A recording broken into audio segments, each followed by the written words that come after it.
ಸ್ನೇಹಿತರೆ ನಮಸ್ಕಾರ. ನಾನು ನಿಮ್ಮ ರಾಕೇಶ್ ಅರುಂಡಿ. ಧರ್ಮೋ ರಕ್ಷತಿ ರಕ್ಷಿತ. ಹೌದು, ನಲಿಗೆ ಹೋದಂಥ ಜೀವಗಳು ಇವತ್ತು ಮಾತನಾಡಲಿಕ್ಕೆ ಶುರು ಮಾಡಿವೆ. ಅದಕ್ಕೆ ಆರಂಭದಲ್ಲಿ ನಾನು ಧರ್ಮ ರಕ್ಷಣೆಯ ಮಾತುಗಳನ್ನು ಆಡಿದ್ದು. ಇದೊಂದು ಬಿಗ್ ಎಕ್ಸ್ಕ್ಲೂಸಿವ್ ನ್ಯೂಸ್ ಅಂತ ಹೇಳಿ ನಾನು ಭಾವಿಸ್ತಾ ಇರೋದು. ಇಲ್ಲಿಯವರೆಗೂ ಇದ್ದಂಥ ಅನುಮಾನಗಳು, ಗೊಂದಲಗಳು, ಭೀಮಾ ನಿಜಕ್ಕೂ ಕೂಡ ಸತ್ಯವನ್ನು ಹೇಳ್ತಾ ಇದ್ದಾನಾ ಇಲ್ವಾ, ಅವಶೇಷಗಳು ನಿಜಕ್ಕೂ ಕೂಡ ಸಿಕ್ಕುತ್ತಾ ಇಲ್ವಾ, 13 ಪಾಯಿಂಟ್ಗಳು ಕೂಡ ಇದೇ ರೀತಿಯಾಗಿ ಖಾಲಿ ಬಿದ್ದು ಹೋಗಿಬಿಡುತ್ತಾ ಅನ್ನೋ ಅನುಮಾನಗಳೊಂದಿಗೆ, ಗೊಂದಲಗಳೊಂದಿಗೆ, ಟೆನ್ಷನ್ನೊಂದಿಗೆ ನಾವೆಲ್ಲರೂ ಕೂಡ ಕಣ್ಣಿಗೆ ಎಣ್ಣೆ ಬಿಟ್ಕೊಂಡು ಕಾಯ್ತಾ ಇದ್ವಿ. ನೊಂದ ಕುಟುಂಬಗಳ ಪೋಷಕರಿಗಂತೂ ಇವತ್ತು ಬಿಗ್ ಅಪ್ಡೇಟ್ ಕೂಡ ಸಿಗ್ತಾ ಇರೋದು. ಕೊನೆಗೂ ಕೂಡ ಅವಶೇಷಗಳು ಪತ್ತೆಯಾಗಿರೋ ಸ್ಫೋಟಕ ಮಾಹಿತಿ ಲಭ್ಯವಾಗ್ತಾ ಇರೋದು. ಸ್ನೇಹಿತರೆ, ಯಾರೆಲ್ಲ ಇವತ್ತು ಇದೊಂದು ಕೇವಲ ಊಹಾಪೋಹ ಸುದ್ದಿ, ಆತ ಭೀಮನೇ ಅಲ್ಲ, ಜೊತೆಗೆ ಕೆಲವೊಂದಿಷ್ಟು ಧರ್ಮನಾಶಕ್ಕೋಸ್ಕರ ಬಂದಿರತಕ್ಕಂಥ, ಪಿತೂರಿ ನಡೆಸ್ತಾ ಇರ್ತಕ್ಕಂಥ, ಕೇಳದಿಂದ ಫಂಡಿಂಗ್ ಆಗ್ತಾ ಇರ್ತಕ್ಕಂಥ ವ್ಯಕ್ತಿ ಏನೆಲ್ಲ ಕಟ್ಟುಕತೆಗಳನ್ನು ಕಟ್ಟಿಬಿಟ್ರೋ, ನಿರ್ಲಕ್ಷ್ಯಗಳನ್ನು ಮಾಡಿಬಿಟ್ರೋ, ಬೇಜವಾಬ್ದಾರಿಯಿಂದ ಮಾತನಾಡಿಬಿಟ್ರೋ, ಅವರೆಲ್ಲರೂ ಕೂಡ ಕಣ್ಣಳಿಸಿ ಈ ಸ್ಟೋರಿಯನ್ನೊಮ್ಮೆ ನೋಡಲೇಬೇಕು. ಅನುಚೇತ್ ಅವರು ಬಂದು ಹೋಗಿದ್ದು, ಜೊತೆಗೆ ತಕ್ಷಣಕ್ಕೆ ಡಾಗ್ ಸ್ಕ್ವಾಡನ್ನು ಕರೆಸಿದ್ದು, JCBಯನ್ನು ತರಿಸಿದ್ದು, ಅದಾದ ಮೇಲೆ ನಿನ್ನೆ ಪ್ರಣವ್ ಮೊಹಂತಿಯವರು ಕೂಡ ಬಂದು ಹೋಗಿದ್ದು, ಮಾಧ್ಯಮಗಳಿಗೆ ಏನೂ ರಿಯಾಕ್ಟ್ ಮಾಡದೆ ಇದೇ ಬೆಳ್ತಂಗಡಿಯಲ್ಲಿ ಮತ್ತೊಮ್ಮೆ SIT ಕಚೇರಿಯನ್ನು ಓಪನ್ ಮಾಡಿದ್ದು, ಮೊಹಂತಿಯವರು ಅಲ್ಲೇ ಬೀಡು ಬಿಟ್ಟಿದ್ದು, ಇದು ಯಾವುದು ಕೂಡ ಬೇರೆ ವಿಷಯಕ್ಕಲ್ಲ. ಇದು ಕೇವಲ ಪಾಯಿಂಟ್ ನಂಬರ್ 6ನ ಕಥೆ ಅಲ್ಲ ಸ್ನೇಹಿತರೆ. ನಾವೆಲ್ಲರೂ ಕೂಡ ಈಗಾಗಲೇ ಪಾಯಿಂಟ್ ನಂಬರ್ 6ನಲ್ಲಿ ಅವಶೇಷಗಳು ಪತ್ತೆಯಾಗಿವೆ ಅನ್ನೋ ಸ್ಫೋಟಕ ಮಾಹಿತಿ ಲಭ್ಯವಾಗ್ತಾ ಇದ್ದಂತೆ ಎಲ್ಲರೂ ಕೂಡ ಅಚ್ಚರಿಯನ್ನು ವ್ಯಕ್ತಪಡಿಸ್ತಾ ಇದ್ದೇವೆ. ಆದರೆ SIT ಮೂಲಗಳಿಂದ ಮಾಹಿತಿಯ ಪ್ರಕಾರ, ಬಂದಿರತಕ್ಕಂಥ ಮೂಲಗಳ ಪ್ರಕಾರ ಕೇವಲ ಪಾಯಿಂಟ್ ನಂಬರ್ 6ನ ಕಥೆಯ ಬಗ್ಗೆ ನಾವೆಲ್ಲರೂ ಕೂಡ ಮಾತನಾಡ್ತಾ ಇದ್ದೀವಿ. ಆದರೆ point number 1, point number 2, point number 3 ಎಲ್ಲ ಕಡೆಯೂ ಕೂಡ ಅವಶೇಷಗಳು ಪತ್ತೆಯಾಗಿವೆ. ಬೇಕಾಗಿರ್ತಕ್ಕಂಥ ದಾಖಲೆಗಳನ್ನು ಸಂಗ್ರಹ ಮಾಡಲಾಗಿದೆ. ಸ್ನೇಹಿತರ ದೃಶ್ಯಗಳನ್ನು ನಾವೆಲ್ಲರೂ ಕೂಡ ಗಮನಿಸ್ತಾ ಇದ್ದೀವಿ.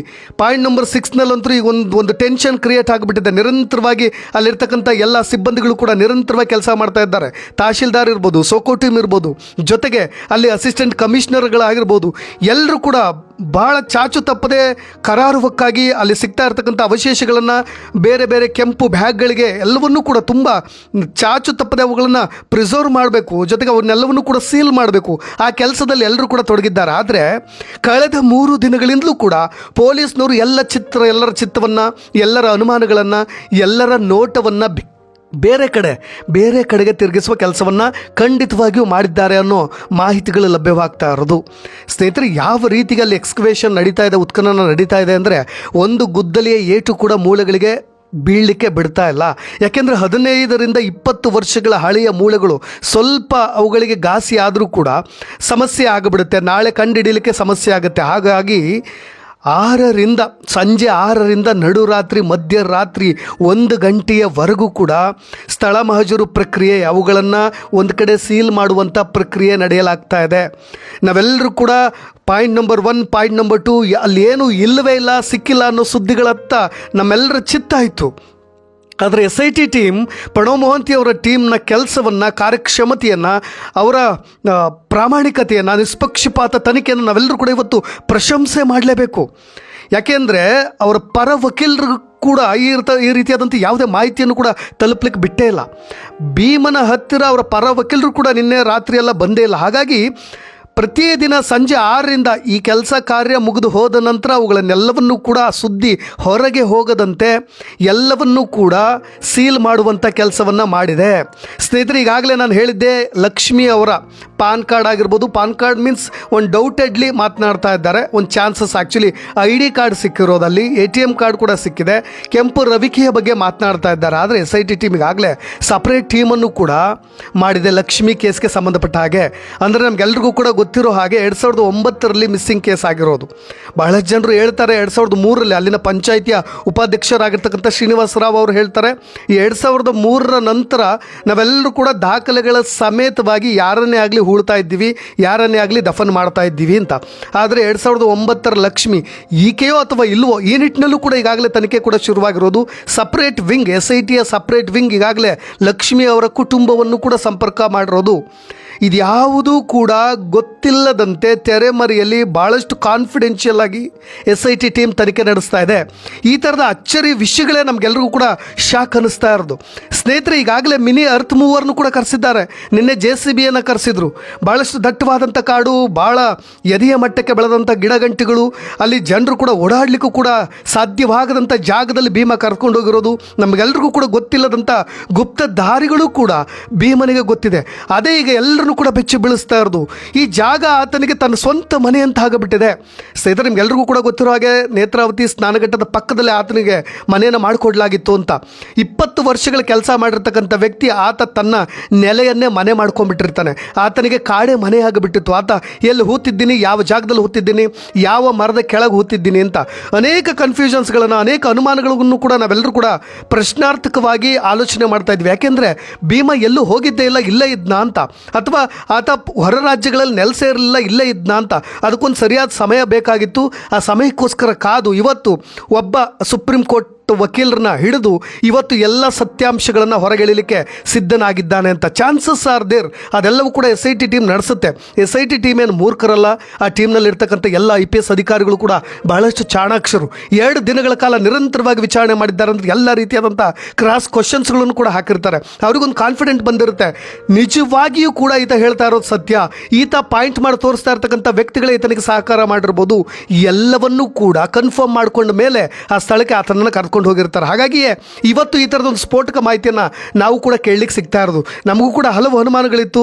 ಭೀಮ ಇಷ್ಟು ಕಾನ್ಫಿಡೆಂಟಾಗಿ ಹೇಳಿದ್ದಾನೆ, ನಾನು ಹೂತಿದ್ದೀನಿ ಅಂತ, ನನಗೆ ಮರಣದಂಡನೆ ಶಿಕ್ಷೆಯನ್ನಾದರೂ ಕೊಡಿ, ನನ್ನನ್ನು ನೇಣಿಗೆ ಬೇಕಾದರೂ ಹಾಕಿಬಿಡಿ, ಆದರೆ ನಾನು ಹೇಳ್ತಾ ಇರೋ ಮಾತು ಸತ್ಯ, ನನಗೆ ಶಿಕ್ಷೆ ಕೊಟ್ಟರು ಸರಿನೇ ಅಂತ ಹೇಳ್ತಾ ಇದ್ದ. ಆದರೆ 2 ದಿನಗಳಾಯಿತು, ಒಂದು ಅವಶೇಷಗಳು ಸಿಗಲಿಲ್ಲ ಅಂತ ನಾವೆಲ್ಲರೂ ಕೂಡ ನಿರಾಸೆಯಿಂದ ಇದ್ದರೆ ಇವತ್ತು 3ನೇ ದಿನ. ಸ್ನೇಹಿತರೆ, ಅನೇಕರು ಹೇಳ್ತಾ ಇದ್ರು ನಾಗರ ಪಂಚಮಿ ದಿನ ಭೂಮಿನ ಅಗಿಬಾರ್ದು, ಭೂಮಿಗೆ ನಾವು ಹಾಲು ಹೆರಿಬೇಕು ಅಂತ. ಹಾಗಾಗಿ ನಮಗೊಂದು ಸ್ವಲ್ಪ ಅನಿಷ್ಟ ಕಾಡ್ತಾ ಇದೆ ಅನ್ನೋ ರೀತಿಯಾಗಿ. ಏನೇ ಇರಲಿ, ನಾನು ಧಾರ್ಮಿಕವಾಗಿ ಇದನ್ನು ಮಾತನಾಡೋದು ಬೇಡ, ಜೊತೆಗೆ ಇದಕ್ಕೆ ಪೂಜನೀಯ ಭಾವನೆಗಳನ್ನು ತುಂಬೋದು ಬೇಡ. ಒಟ್ಟಾರೆ ಒಂದು ಗುಡ್ ನ್ಯೂಸ್, ನಮಗೆ ಸದ್ಯದ ಅಪ್ಡೇಟ್ ಸಿಗ್ತಾ ಇರೋದು. ಇದರ ಬಗ್ಗೆ ಕನ್ಫರ್ಮೇಷನ್ ಕೂಡ SIT ಟೀಮ್ ಕಡೆಯಿಂದ ಆಗಬೇಕಾಗಿದೆ. ಆದರೆ SIT ಭಾಳಷ್ಟು ಗುಪ್ತವಾಗಿ ಇದನ್ನು ತನಿಖೆ ನಡೆಸ್ತಾ ಇದೆ ಅಂತ ಅನಿಸುತ್ತೆ. ಮುಂದಿನ ಪ್ರೊಸೆಸ್ ಹೇಗಿರುತ್ತೆ ಅಂತ. ಒಟ್ಟಾರೆಯಾಗಿ ಈಗ ಸಿಗ್ತಾ ಇರ್ತಕ್ಕಂಥ ಪ್ರತಿಯೊಂದು ಮೂಳೆ, ಸಣ್ಣ ಪುಟ್ಟ ಬೆರಳುಗಳು, ಆ ಕಡೆ ಈ ಕಡೆ ಆಗಿರ್ತಕ್ಕಂಥ ಕಾಲಿನ ಮೂಳೆಗಳು ಎಲ್ಲವನ್ನು ಕೂಡ ಶೇಖರಣೆ ಮಾಡಲಾಗುತ್ತೆ. ಎಲ್ಲವನ್ನು ಕೂಡ ಕಲೆಕ್ಟ್ ಮಾಡಿ, ನಾನು ಆಗಾಗಲೇ ಹೇಳಿದ್ನಲ್ಲ, ಐಡೆಂಟಿಫೈ ಆಲ್ ದ ಬಾಡೀಸ್ ಅಂತ. ಒಟ್ಟಾರೆ ಒಂದು ವೈಟ್ ಶೀಟ್ ಮೇಲೆ ಅವುಗಳನ್ನೆಲ್ಲವನ್ನು ಕೂಡ ಅಸ್ಥಿ ಪಂಜರದ ಚಿತ್ರವನ್ನು ಬಿಡಿಸಿ ಅದಕ್ಕೊಂದು ಪ್ರೊಫೈಲ್ ಕ್ರಿಯೇಟ್ ಮಾಡಲಾಗುತ್ತೆ. ಒಂದು ಈ ಭಾಗದಲ್ಲಿ ಸಿಕ್ಕಿರ್ತಕ್ಕಂಥ ಮೂಳೆಗಳು ಅಂತ. ಒಂದೇ ಜಾಗದಲ್ಲಿ 2-3 ಸಿಕ್ಕಿಬಿಟ್ಟಿದ್ರೆ ಅವೆಲ್ಲವೂ ಕೂಡ ಮಿಕ್ಸ್ ಆಗಲಿಕ್ಕೆ ಸಾಧ್ಯವಾಗಬಾರ್ದು. ಅವನ್ನು ಕೂಡ ತುಂಬ ಸೂಕ್ಷ್ಮವಾಗಿ ತನಿಖೆ ಮಾಡಬೇಕಾಗತ್ತೆ. ನೋಡಿ, SIT ಟೀಮ್ ನೇಮಕ ಮಾಡಿದ ತಕ್ಷಣ ಇಲ್ಲಿರ್ತಕ್ಕಂಥ IPS ಅಧಿಕಾರಿಗಳ ಜವಾಬ್ದಾರಿ ಇಷ್ಟೇ ಅಂದ್ಕೊಳ್ತೀವಿ. ಆದರೆ ಇದಾದ ನಂತರ ಇರತಕ್ಕಂಥ ಬಿಗ್ ಪ್ರೋಸೆಸ್ ಬಗ್ಗೆ ನಾನು ಮಾತನಾಡ್ತಾ ಇದ್ದೀನಿ. ಸ್ನೇಹಿತರೆ, ಕೇವಲ 13 ಬಗ್ಗೆ ಮಾತಾಡ್ತಾ ಇದ್ವಿ ನಾವು. ಈಗಾಗಲೇ ಅವಶೇಷಗಳು ಪತ್ತೆಯಾಗಿದ್ದಾವೆ ಅಂತ ಹೊಂದ್ಬಿಟ್ರೆ ಆತ 100 ಅಲ್ಲ 1000 ಕಡೆ ತೋರಿಸಿದ್ರು ಕೂಡ ಡಿಗ್ ಮಾಡಬೇಕಾಗತ್ತೆ. 13 ಪಾಯಿಂಟ್ಗಳು, ಇನ್ನೂ ಕೂಡ ನಂಬರ್ 13, ಪಾಯಿಂಟ್ ನಂಬರ್ 13 ಬಗ್ಗೆ ಮಾರ್ಕ್ಸ್ ಬರೆಯಲಾಗಿರ್ತಕ್ಕಂಥದ್ದು. ಅಲ್ಲಿ 9 ರಿಂದ 10 ಶವಗಳನ್ನು ಹೂತಿದ್ದೀನಿ ಅಂತ ಹೇಳ್ತಾನೆ. ಎಂಥ ಕಾಂಪ್ಲಿಕೇಟೆಡ್ ಕೇಸ್ ಆಗಬಹುದು ಅನ್ನೋದನ್ನು ನೀವೆಲ್ಲರೂ ಕೂಡ ಸೂಕ್ಷ್ಮವಾಗಿ ಗಮನಿಸಬೇಕಾಗತ್ತೆ. ಹಾಗಾಗಿ ಫಸ್ಟ್ ಈಗ ಐಡೆಂಟಿಫೈ ಆಲ್ ದಿ ಬಾಡೀಸ್, ಒಂದು ಪ್ರೊಫೈಲ್ ಕ್ರಿಯೇಟ್ ಮಾಡ್ತಾರೆ. ಜೊತೆಗೆ ಆ ಮೂಳೆಗಳಿಗೆ ಸಂಬಂಧಪಟ್ಟಂಥ ರಿಪೋರ್ಟೆಡ್ ಕೇಸ್ಗಳನ್ನು ಕಂಪೇರ್ ಮಾಡಲಾಗುತ್ತೆ. ಜೊತೆಗೆ ಅವುಗಳನ್ನ DNA ಸ್ಯಾಂಪಲ್ಗಳ ಸಮೇತ ಮೃತದೇಹ ಸಂಬಂಧಿಕರು ಯಾರಾದರೂ ಇದ್ದರೆ ಅದನ್ನು ಕೂಡ ಕಂಪೇರ್ ಮಾಡಿ ನೋಡಲಾಗುತ್ತೆ. ಇನ್ವೆಸ್ಟಿಗೇಟ್ ರಿಲೇಟೆಡ್ ಕೇಸಸ್, ಅವರ ಫ್ಯಾಮಿಲಿಗೆ ಸಂಬಂಧಪಟ್ಟ ರಿಲೇಟೆಡ್ ಕೇಸಸ್ಗಳನ್ನು ಕೂಡ ನೋಡಲಾಗುತ್ತೆ. ಒಟ್ಟಾರೆಯಾಗಿ ಇನ್ನು ಮುಂದೆ ಇರತಕ್ಕಂಥದ್ದು ಅಸಲಿ ಆಟ ಅಂತ ಹೇಳಿ ನಾನು ಭಾವಿಸ್ತಾ ಇರೋದು. ಸ್ನೇಹಿತರೆ, ಯಾವಾಗ ಯಾವ ದೇಹಕ್ಕೆ, ನಾನು ಈಗಾಗಲೇ ಹೇಳಿಬಿಟ್ಟಿದ್ದೀನಿ, ಕುತ್ತಿಗೆ ಹಿಸಿಗೆ ಸಾಯಿಸಿದ್ರೆ ಗೊತ್ತಾಗೋದಿಲ್ಲ, ಜೊತೆಗೆ ಆಕೆ ಮೇಲೆ ಲೈಂಗಿಕ ದೌರ್ಜನ್ಯ ನಡೆದಿದ್ದರೂ ಗೊತ್ತಾಗೋದಿಲ್ಲ, ಏನಾದರೂ ಪೆಟ್ಟು, ತಲೆಗೆ ಹೇಟು, ಜೊತೆಗೆ ಮೂಳೆಗಳಿಗೆ ಫ್ರಾಕ್ಚರ್ ಆಗಿದ್ದರೆ ಆ ಥರದ ದೇಹಗಳನ್ನು ಏನಾದರೂ ಕಂಡುಹಿಡಿಯಬಹುದು ಅಂತ. ಒಟ್ಟಾರೆಗೆ ಹಲವು ಅನುಮಾನಗಳು ಕಾಡ್ತಾ ಇರೋದು. ಈಗಾಗಲೇ ವಕೀಲರಾದಂಥ ಮಂಜುನಾಥ್ರವರು ಹೇಳಿದ್ರು, ಮೊದಲು ಪಂಚಾಯತಿ ಉಪಾಧ್ಯಕ್ಷರನ್ನ ಬಂಧಿಸ್ರಿ. ಯಾಕೆ ಅಂತ ಹೇಳಿದ್ರೆ ಅವರೇ ಭಾಳಷ್ಟು ಸುಳ್ಳುಗಳನ್ನು ಹೇಳ್ತಾ ಇದ್ದಾರೆ ಅಂತ. ಇಲ್ಲಿ ಒಂದು ಅನ್ಯಾಚುರಲ್ ಡೆತ್ಗಳು ಅನ್ನೋದು ಗೊತ್ತಾಗಬಿಟ್ರೆ ಸಾಕು, ಮುಂದೆ ಎಲ್ಲವೂ ಕೂಡ ಬಟಾ ಬಯಲಾಗಿ ಬಿಡುತ್ತೆ. ಈಗ ಸಿಕ್ಕಿರ್ತಕ್ಕಂಥ ಅವಶೇಷಗಳಲ್ಲಿ ಏನಾದರೂ ಪಂಚಾಯತಿ ಕಡೆಯಿಂದ ಅಲ್ಲೂ ಉಳಿಸಲಾಗಿತ್ತಾ ಅಂತ. ಒಂದು ಕಡೆ ನಮಗೂ ಕೂಡ ಸಹಜವಾದಂಥ ಪ್ರಶ್ನೆ ಇದೆ, ಪಂಚಾಯತಿಯಾಗಿ ಅಲ್ಲೂ ಉಳಿಸುತ್ತೆ ಅಂತ. ಎಲ್ಲೋ ಒಂದು ಕಡೆ ಕಾಡಿನಲ್ಲಿ ಯಾರು ಓಡಾಡದ ಜಾಗದಲ್ಲಿ, ಯಾರು ಕೂಡ ತಲುಪಲಾಗದಂಥ ಜಾಗದಲ್ಲಿ ಪಂಚಾಯಿತಿಯವರು ಯಾಕೆ ಮೃತದೇಹವನ್ನು ಉಳಿಸ್ತಾರೆ ಅಂತ. ಸಿಕ್ಕಿರ್ತಕ್ಕಂಥ ಬಾಡಿ ಪಂಚಾಯಿತಿಯ ದಾಖಲೆಗಳು ಸಿಗಬೇಕು, ಆ ರಿಜಿಸ್ಟರ್ನಲ್ಲೂ ಕೂಡ ಇರಬೇಕು. ಜೊತೆಗೆ ಅದಕ್ಕೊಂದು ಸರಿಯಾದಂಥ ಸಮರ್ಪಕ ದಾಖಲೆಗಳು ಕೂಡ ಇರಬೇಕು. ಒಂದೇ ಒಂದು ಮೃತದೇಹವು ಕೂಡ, ಒಂದೇ ಒಂದು ಅವಶೇಷಗಳ ಕಥೆಯೂ ಕೂಡ ಪಂಚಾಯಿತಿ ಲೆಡ್ಜರ್ನಲ್ಲಿ ಇಲ್ಲ ಅಂದರೆ ಅದೊಂದು ಅಸ್ವಾಭಾವಿಕ ಸಾವು ಅಂತ ಗೊತ್ತಾಗುತ್ತೆ. ಅದಾದ ಮೇಲೆ ಇನ್ವೆಸ್ಟಿಗೇಷನ್ ಪ್ರೋಸೆಸ್ ಶುರುವಾಗುತ್ತೆ. ಈತ ಕಸದ ಗಾಡಿಯಲ್ಲಿ ತಂದು ಹೂಳ್ತಾ ಇದ್ದ ಅನ್ನೋದು ಗೊತ್ತಾಗಿದೆ. ರಸ್ತೆಯ ಪಕ್ಕದಲ್ಲೂ ಕೂಡ ಪಾಯಿಂಟ್ ನಂಬರ್ 13 ಅಲ್ಲೂ ಕೂಡ ಹೂತಿದ್ದಾನೆ. ಒಬ್ಬನೇ ಹೂಳ್ಲಿಕ್ಕೆ ಸಾಧ್ಯನಾ? ಅಪರಾಧಿಗೆ ಯಾರು ಸಹಾಯ ಮಾಡಿದವರು, ಎಲ್ಲಿದ್ದಾರೆ ಅವರು? ಇಲ್ಲಿಯವರೆಗೂ ಕೂಡ ನಾವೆಲ್ಲರೂ ಕೂಡ CDRನ ತೆಗೆಸ್ಲಿಕ್ಕೆ ಸಾಧ್ಯವೇ ಇಲ್ಲ. ಆತನಿಗೆ ಆಗ ಕಾಲ್ ಮಾಡಿದ್ದು ಯಾರು ಅನ್ನೋದು ಗೊತ್ತಾಗಲಿಕ್ಕೆ. ಆದರೆ ಈತ ಹೇಳ್ತಕ್ಕಂಥ ವ್ಯಕ್ತಿಗಳನ್ನು ಇನ್ನು ಮುಂದೆ ಕಸ್ಟಡಿಗೆ ತೆಗೆದುಕೊಳ್ಳಲಾಗುತ್ತೆ. ಇದನ್ನು ಆರಂಭದ ಪ್ರೋಸೆಸ್. ಇನ್ನು ಮುಂದೆ ಶುರುವಾಗಿದೆ ಎಲ್ಲವೂ ಕೂಡ. ಅವಶೇಷಗಳು ಪತ್ತೆ ಆಗಿಬಿಟ್ರೆ ಪಾಯಿಂಟ್ ನಂಬರ್ 4, ಪಾಯಿಂಟ್ ನಂಬರ್ 5 ಇಲ್ಲಿಯವರೆಗೂ ನಡೆದಿರ್ತಕ್ಕಂಥದ್ದು 6ನಿಂದ 13ರವರೆಗೂ ಕೂಡ ಇನ್ನು ಮುಂದೆ ಸೆನ್ಸೇಷನ್ ಕ್ರಿಯೇಟ್ ಆಗುತ್ತೆ. ಎಲ್ಲರ ಚಿತ್ತ ಧರ್ಮಸ್ಥಳ ಕಡೆ ನಡೆಯುತ್ತೆ. ಎಲ್ಲ ಪ್ರತಿಯೊಂದು ಪಾಯಿಂಟ್ಗಳಲ್ಲೂ ಇನ್ನೇನಾದರೂ ಸಿಗಬಹುದಾ ಅನ್ನೋ ಸೀರಿಯಸ್ ತನಿಖೆಯ ಕಡೆಗೆ SIT ಟೀಮ್ ಕೂಡ ಮುಂದಾಗುತ್ತೆ. ಒಟ್ಟಾರೆಯಾಗಿ ನಮಗೆಲ್ರಿಗೂ ಕೂಡ ಒಂದು ಪಾಸಿಟಿವ್ ವೈಬ್ಸ್ ಶುರುವಾಗ್ತಾ ಇರ್ತಕ್ಕಂಥದ್ದು. ಅಲ್ಲಿ ನಲಿಗೆ ಹೋದಂಥ, ಅಲ್ಲಿ ತಮ್ಮ ಪ್ರಾಣವನ್ನು ಬಿಟ್ಟಂಥ, ಯಾರದ್ದೋ ಪ್ರಭಾವಿಗಳ ಕುಮ್ಮಕ್ಕಿನಿಂದ ತಮ್ಮ ಜೀವವನ್ನು ಕಳೆದುಕೊಂಡಂಥ ದೇಹಗಳು ಇವತ್ತು ಅತೃಪ್ತ ಆತ್ಮಗಳು ಮೋಕ್ಷ ಸಿಗಲಿಕ್ಕೆ, ಅವೆಲ್ಲವಕ್ಕೂ ಕೂಡ ಶ್ರದ್ಧಾ ಕಾರ್ಯವನ್ನು ನೆರವೇರಿಸಲಿಕ್ಕೆ ಒಂದು ಒಳ್ಳೆಯ ಸುಸಮಯ ಬಂದಿದೆ ಅಂತ ಅಂದುಕೊಳ್ತೀನಿ ನಾನು. ಹಾಗಾಗಿ ಇವತ್ತು SIT ಟೀಮ್ನ ನಾವೆಲ್ಲರೂ ಕೂಡ ಶ್ಲಾಘನೆ ಮಾಡ್ತಾ ಇದ್ದೀವಿ. ಒಟ್ಟಾರೆಯಾಗಿ ನಮಗಿರ್ತಕ್ಕಂಥ ಲಿಮಿಟೇಷನ್ಸ್ಗಳ ಬಗ್ಗೆಯೂ ಕೂಡ, ಒಂದು ಕಲ್ಲು, ದೊಣ್ಣೆ, ರಾಡು, ಮಚ್ಚು ಈ ಥರದ ವಸ್ತುಗಳಿಂದ ಏನಾದರೂ ಹೊಡೆದಿದ್ದರೆ ವೈಟಲ್ ಆರ್ಗನ್ ಇಂಜುರಿ ಆಗಿರುತ್ತೆ. ಅದರ ಮುಖಾಂತರವಾಗಿ ಇದು ಒಂದು ಅಸ್ವಾಭಾವಿಕ ಸಾವಿರ್ಬೋದು ಅಂತ ಆರಂಭದಲ್ಲಿ ನಾವು ಪರಿಗಣಿಸ್ಬೋದು. ಲಿಮಿಟೇಷನ್ಸ್ಗಳ ಬಗ್ಗೆನೂ ಕೂಡ ನಾವು ಮಾತನಾಡ್ತಾ ಇದ್ವಿ. ಕುತ್ತಿಗೆ ಹೆಚ್ಚಿಗೆ ಸಾಯಿಸಿದ್ರೆ ಗೊತ್ತಾಗಲ್ಲ, ಜೊತೆಗೆ ಪಾಯ್ಸನಿಂಗ್ ಆಗಿದ್ರೂ ಕೂಡ ಗೊತ್ತಾಗುತ್ತೆ ಅಂತ. ಅವುಗಳನ್ನೆಲ್ಲವನ್ನು ಕೂಡ ನಾವು ಬಹಳಷ್ಟು ಸೂಕ್ಷ್ಮವಾಗೂ ಕೂಡ ಗಮನಿಸ್ತಾ ಇದ್ದೀವಿ. ಒಟ್ಟಾರೆಯಾಗಿ ನಾನು ಹೇಳ್ತಾ ಇದ್ನಲ್ಲ, ಆರಂಭದಲ್ಲೇ ನಾನು ಮೊದಲ ಬಾರಿಗೆ ಒಂದು ಹಿಂಟನ್ನು ಕೂಡ ಕೊಟ್ಟಿದ್ದೆ. ಒಂದು ಆರಂಭದಲ್ಲಿ ನೀವು ಸಹಾಯವಾಣಿಯನ್ನು ತೆರೆಯಿರಿ ಅಂತ. 3 ದಿನಗಳಾಯಿತು. 2ನೇ ದಿನಕ್ಕೆ ಸಹಾಯವಾಣಿಯನ್ನು ತೆರೆಯುವ ಕೆಲಸವನ್ನು SIT ಟೀಮ್ ಮಾಡಿದೆ. ಅಂದರೆ ಮೊದಲನೇ ದಿನವೇ ಇವರಿಗೆ ಅಸ್ಥಿಪಂಜರ, ಆ ಥರದ ಮೃತದೇಹಗಳ ಪತ್ತೆ, ಜೊತೆಗೆ ಕೆಲವೊಂದು ಅವಶೇಷಗಳು, ID ಕಾರ್ಡು, ಪ್ರತಿಯೊಂದು ಸಿಕ್ಕಿರೋದೇ ಇದಕ್ಕೊಂದು ಲೀಡ್ ಕೊಟ್ಟಿದೆ ಅಂತ. ಅದಕ್ಕೋಸ್ಕರವೇ 2ನೇ ದಿನವೇ ಅವರು ಸಹಾಯವಾಣಿಯನ್ನು ತೆರೆಯುವ ಮುಖಾಂತರ ಈ ರೀತಿಯಾಗಿ ಮಿಸ್ಸಿಂಗ್ ಕಂಪ್ಲೇಂಟ್ಸ್ಗಳು ಯಾರೆಲ್ಲ ಇದ್ದಾರೆ, ಹೇಳ್ಕೊಳ್ಳಾಗದೆ ನೊಂದವರು ಯಾರಿದ್ದಾರೆ, ವಿಕ್ಟಿಮ್ಸ್ಗಳು ಯಾರಿದ್ದಾರೆ, ಅವರೆಲ್ಲರೂ ಕೂಡ ಮುಂದೆ ಬರ್ತಾರೆ. ಹಾಗಾಗಿ ಹೆಲ್ಪ್ಲೈನನ್ನು ತೆರೆಯುವ ಕೆಲಸವನ್ನು SIT ಮಾಡಿದೆ. ಜೊತೆಗೆ ಎಕ್ಸಿಮಿಷನ್ ಯೂನಿಟ್ ಕೂಡ ತಮ್ಮದೇ ಆದಂಥ ಕೆಲಸವನ್ನು ಕೂಡ ಮಾಡ್ತಾ ಇದೆ. ಜಿತೇಂದ್ರ ಕುಮಾರ್ ದಯಾಮ್ ಆಗಿರ್ಬೋದು, ಅನುಚೇತ್ ಅವರು ನಿರಂತರವಾಗಿ ಕೆಲಸ ಮಾಡ್ತಾ ಇದ್ದಾರೆ. ಹಾಗಾಗಿ ಇನ್ನು ಮುಂದೆ ಇರೋ ಕೆಲಸ ಆರೋಪಿಗಳ ಪತ್ತೆ, ಅವರೆಲ್ಲರೂ ಕೂಡ ಪರಾರಿಯಾಗದಂತೆ ಅದಕ್ಕೊಂದು ಸಪ್ರೇಟ್ ಯೂನಿಟನ್ನು ಮಾಡಿ ಆ ಆ್ಯಂಗಲ್ನಲ್ಲೂ ಕೂಡ ಸ್ಟಡಿ ಮಾಡ್ತಕ್ಕಂಥ ಕೆಲಸವನ್ನು ಮಾಡಲೇಬೇಕು. ಈಗಾಗಲೇ 3-4 ಜನ ತಹಶೀಲ್ದಾರನ್ನು ಕೂಡ ಹೊರಗಿಂದ ಕರೆಸ್ಕೊಳ್ಳಲಾಗಿದೆ. ಇವತ್ತು ನಿರಂತರವಾಗಿ ಮಳೆ ಬರ್ತಾ ಇರೋದ್ರಿಂದ ಅದರ ನಡುವೆಯೇ ತನಿಖೆ ನಡೀತಾ ಇದೆ. ಇನ್ನೂ ಒಂದು ಕಡೆ ಧರ್ಮಸ್ಥಳದ ಕಲ್ಲೇರಿ, ಅಲ್ಲಿನ ಪೆಟ್ರೋಲ್ ಬಂಕ್ನ 1 ಕಿಲೋಮೀಟರ್ ದೂರದ ಜಾಗದಲ್ಲಿ ಅಪ್ರಾಪ್ತ ಬಾಲಕಿಯನ್ನು ಬ್ಯಾಗ್ ಸಮೇತ ಹೂತಿದ್ದೀನಿ ಅಂತಲೂ ಕೂಡ ಆತ ಹೇಳಿದ್ದಾನೆ. ಅಲ್ಲಿಗೂ ಕೂಡ ಕರ್ಕೊಂಡು ಹೋಗೋ ಸಾಧ್ಯತೆಗಳಿದೆ. ಒಟ್ಟಾರೆಗೆ ಕ್ಷಣಕ್ಕೂ ಕೂಡ ರೋಚಕತೆಯನ್ನು ಪಡೆದುಕೊಳ್ತಾ ಇರೋದು, ಟ್ವಿಸ್ಟನ್ನು ಪಡೆದುಕೊಳ್ತಾ ಇರೋದು. ಯಾರೆಲ್ಲರೂ ಕೂಡ ಇದನ್ನು ರಾಜಕೀಯವಾಗಿ ಸೀಮಿತಗೊಳಿಸ್ತಾ ಇದ್ರು ಅವರೆಲ್ಲರಿಗೂ ಕೂಡ ಒಂದು ಉತ್ತರ ಸಿಗ್ತಕ್ಕಂಥ ಚಾನ್ಸಸ್ ಹತ್ತಿರವಾಗ್ತಾ ಇರೋದು. ಇದನ್ನು ತಾಂತ್ರಿಕವಾಗಿಯೂ ಕೂಡ ಕೇಸ್ನ ಸ್ಟಡಿ ಮಾಡ್ತಾ ಇದ್ದಾರೆ, ವೈಜ್ಞಾನಿಕವಾಗಿಯೂ ಕೂಡ ಸ್ಟಡಿ ಮಾಡ್ತಾ ಇದ್ದಾರೆ, ಧಾರ್ಮಿಕವಾಗಿಯೂ ಕೂಡ. ಇನ್ನೊಂದು, ಇದನ್ನು ಪೊಲಿಟಿಸೈಸ್ ಮಾಡದೆ, ಯಾಕೆಂದರೆ ಅನೇಕ ರಾಜಕಾರಣಿಗಳ ಮಾತುಗಳನ್ನು ಕೇಳ್ತಾ ಇದ್ವಿ. ಹಾಗಾಗಿ ಯಾವುದೇ ರೀತಿಯಾದಂಥ ಗುಟ್ಟನ್ನು ಬಿಟ್ಟುಕೊಡದೆ ತನಿಖೆಯನ್ನು ಮಾಡ್ತಾ ಇದ್ರು. ಹಾಗಾಗಿ ಅನಾಮಿಕ ವ್ಯಕ್ತಿಯ ಮಾತನ್ನು ವಿಶ್ವಾಸಕ್ಕೆ ತೆಗೆದುಕೊಂಡೆ ನಿರಂತರವಾಗಿ ಇಂಥ ಮಳೆಯಲ್ಲೂ ಕೂಡ ಈ ತನಿಖೆಯನ್ನು ಮುಂದುವರಿಸ್ತಾ ಇರೋದು. ಆರಂಭದಲ್ಲಿ ನಾನು ಆತ ಹೇಳಿದಂಥ ನಿಗೂಢ ಸ್ಥಳಗಳಿಗೆ ಆತನನ್ನು ಕರ್ಕೊಂಡು ಹೋಗಬೇಕಾದ್ರೆ ಅಕ್ಕಪಕ್ಕದಲ್ಲಿದ್ದಂಥ ವಿಸಿಲ್ ಬ್ಲೋವರ್ಸ್ಗಳಿರ್ಬೋದು, ಜೊತೆಗೆ ಸೋಕೋ ಟೀಮ್ ಇರ್ಬೋದು, ಎಲ್ಲರೂ ಕೂಡ ಶಾಕ್ ಆಗ್ತಾಯಿದ್ರು. ಅರೆ, ಇವನು ಈ ರೀತಿಯಾಗಿ ಒಳಗಿರ್ತಕ್ಕಂಥ ದೊಡ್ಡ ಮರದ ಜಾಗಗಳನ್ನು ನಿಖರವಾಗಿ ಹೇಗೆ ಗುರುತಿಸ್ತಾನೆ, ಇದೇ ಜಾಗದಲ್ಲಿ ಹೂತಾಕಿದ್ದಾನೆ ಅಂತ ಹೇಗೆ ಗುರುತಿಸ್ತಾನೆ ಅಂತ. ಇನ್ನೊಂದು ಕಡೆ ಅಲ್ಲೇ ಇರ್ತಕ್ಕಂಥ ಕಿಂಡಿ ಅಣೆಕಟ್ಟು, ನೇತ್ರಾವತಿ ಬ್ರಿಡ್ಜ್ ಪಕ್ಕ ಇದ್ದಂಥ ಕಿಂಡಿ ಅಣೆಕಟ್ಟು, ಅಲ್ಲೂ ಕೂಡ ಆತ ಸಲೀಸಾಗಿ ಓಡಾಡ್ತಾ ಇದ್ದ. 5ರಿಂದ 6 ವರ್ಷದ ಹಿಂದೆ ಕಟ್ಟಿದಂಥ ಬ್ರಿಡ್ಜ್ನಲ್ಲೂ ಕೂಡ ಆತ ಅದು ಹೇಗೆ ಓಡಾಡ್ತಾನೆ ಏನೋ ಗೊತ್ತಿಲ್ಲ ಅಂತ. ಒಟ್ಟಾರೆಗೆ ಆತ ಬಹಳಷ್ಟು ಬ್ರೈನ್ ಮ್ಯಾಪಿಂಗ್ ಮೀನ್ಸ್ ಅವನು ತನ್ನ ಬ್ರೈನ್ನೊಳಗೆ ಒಂದು ಮ್ಯಾಪ್ ಹಾಕೊಂಡ್ಬಿಟ್ಟಿದ್ದ. ನಿಖರವಾದಂಥ ಜಾಗ ನಾನು ಕರ್ಕೊಂಡು ಹೋಗ್ತೀನಿ, ಎಲ್ಲೇ ಇರಲಿ ಅದನ್ನೆಲ್ಲವನ್ನು ಕೂಡ ನಾನು ಸಲೀಸಾಗಿ ಮಾಡ್ತೀನಿ ಅಂತ.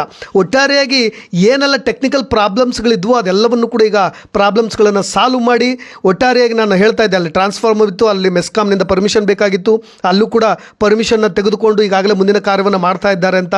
ಎಲ್ಲ ಕಡೆಯೂ ಕೂಡ ಉತ್ಖನನ ನಡೀತಾ ಇದೆ. ನಮಗೆ ಒಂದು ಪಾಸಿಟಿವ್ ವೈಬ್ಸ್ ಅಂತಲೇ ಹೇಳ್ಬೋದು. ನಾವೆಲ್ಲರೂ ಕೂಡ ಆ ಮೂಳೆಗಳಿಗೆ ಶೋಧ ನಡೀತಾ ಇತ್ತು. ಮುಂದೆ ಏನಾಗುತ್ತೋ ಅನ್ನೋ ಆತಂಕ ಇತ್ತಲ್ವ, ಅದೆಲ್ಲವೂ ಕೂಡ ಇಲ್ಲಿಗೆ ಕ್ಲಿಯರ್ ಆಗಿಬಿಟ್ಟಿದೆ. 9, 10, 11 ಪಾಯಿಂಟ್ ನಂಬರ್ 9, 10, 11 ಎರಡು ಸರಿ ನಾನು ಪುನರಾವರ್ತನೆ ಮಾಡ್ತಾ ಇದ್ದೀನಿ. ಯಾಕೆಂದರೆ ಅದು ಸಮತಟ್ಟಾದ ಜಾಗ. ಇಲ್ಲಿ ಯಾವುದೇ ಲ್ಯಾಂಡ್ ಸ್ಲೈಡಿಂಗ್ ಕೂಡ ಆಗೋದಿಲ್ಲ.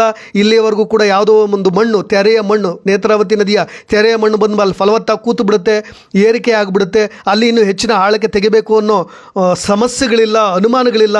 ಅದೆಲ್ಲವೂ ಕೂಡ ಸಮತಟ್ಟಾದ ಜಾಗದಲ್ಲಿ ಇರೋದ್ರಿಂದ ಈಗ ಮಿನಿ ಎರ್ತ್ ಮೂವರ್ನೂ ಕೂಡ ಕರೆಸಿರೋದು. ಅಲ್ಲಿ ಸಿಗ್ತಕ್ಕಂಥ ಕಳೆಬರಗಳನ್ನೆಲ್ಲವನ್ನು ಕೂಡ ಶೇಖರಣೆ ಮಾಡಿ ಮುಂದಿನ ತನಿಖೆಯ ಹಾದಿಯನ್ನು ಕೂಡ SIT ಟೀಮ್ ನಡೆಸುತ್ತೆ. ಅದಕ್ಕೋಸ್ಕರವಾಗಿ ಪ್ರಣವ್ ಮೊಹಂತಿ ಅವರು ಕೂಡ ಬಂದಿರೋದು. ಒಂದು ಕಡೆ ಕೇಂದ್ರ ಸೇವೆಗೆ ಅವ್ರು ಹೋಗ್ತಾರೆ ಅನ್ನೋ ಗೊಂದಲಗಳೇನಿತ್ತಲ್ಲ ಅದೆಲ್ಲವೂ ಕೂಡ ನಿವಾರಣೆ ಆಗುತ್ತೆ. ಅವರ ಉಪಸ್ಥಿತಿಯಲ್ಲಿ ಈ ಕೇಸ್ಗೆ ಒಂದು ಲಾಜಿಕಲ್ ಎಂಡ್ ಸಿಗುತ್ತೆ. ನಾನಿಲ್ಲಿ ಯಾರನ್ನೋ ಪಾಯಿಂಟ್ ಔಟ್ ಮಾಡಿ ಅವ್ರನ್ನ ಆರೋಪಿಗಳನ್ನಾಗಿ ಮಾಡ್ತಾ ಇಲ್ಲ. ಒಬ್ಬ ವ್ಯಕ್ತಿ ಮುಂದೆ ಬಂದಾಗ ಆತನಿಗೆ ಏನೆಲ್ಲ ಕಟ್ಟುಕತೆಗಳನ್ನು ಕಟ್ಟಲಾಯ್ತಲ್ಲ ಅದು ತುಂಬ ಬೇಸರದ ಸಂಗತಿ. ಆ ವ್ಯಕ್ತಿಯನ್ನು ಇನ್ಯಾರೋ ಕಮ್ಯುನಿಸ್ಟ್ ಪಾರ್ಟಿಯ ವ್ಯಕ್ತಿಯನ್ನಾಗಿ ಮಾಡಲಾಯಿತು, ಇನ್ಯಾರೋ ಧಾರ್ಮಿಕವಾಗಿ ಒಂದು ಧರ್ಮ ಉಳಿಯುವ ಕೆಲಸವನ್ನು ಮಾಡ್ತಾ ಇದ್ದಾರೆ ಅನ್ನೋ ರೀತಿಯಾಗಿ ಊಹಾಪೋಹಗಳನ್ನು ಕಟ್ಟಲಾಯಿತು. ಒಟ್ಟಾರೆಯಾಗಿ ಈಗಾಗಲೇ SIT ಟೀಮ್ ಮೂಳೆ ಸಂಗ್ರಹಿಸಿಕೊಂಡಿದೆ, ತನಿಖೆ ಶುರು ಮಾಡಿಬಿಟ್ಟಿದೆ. ಎಲ್ಲದಕ್ಕೂ ಉತ್ತರ ಸದ್ಯದಲ್ಲೇ ಗೊತ್ತಾಗಲಿದೆ. ಸ್ನೇಹಿತರೆ, ನಿಮ್ಮ ಕಮೆಂಟ್ಸ್ ಕೂಡ ಇಂಪಾರ್ಟೆಂಟ್ ಆಗುತ್ತೆ. ಸದ್ಯದ ಮಟ್ಟಿಗಿನ ಅಪ್ಡೇಟ್ಸ್ನ ನೀವು ನೋಡ್ತಾ ಇದ್ದೀರಲ್ವ, ಅದಕ್ಕೆ ಸಂಬಂಧಪಟ್ಟ ಹಾಗೆ ಕಮೆಂಟ್ಸ್ ಕೂಡ ಮಾಡಿ ಅಂತ ಹೇಳ್ತಾ ಧನ್ಯವಾದ.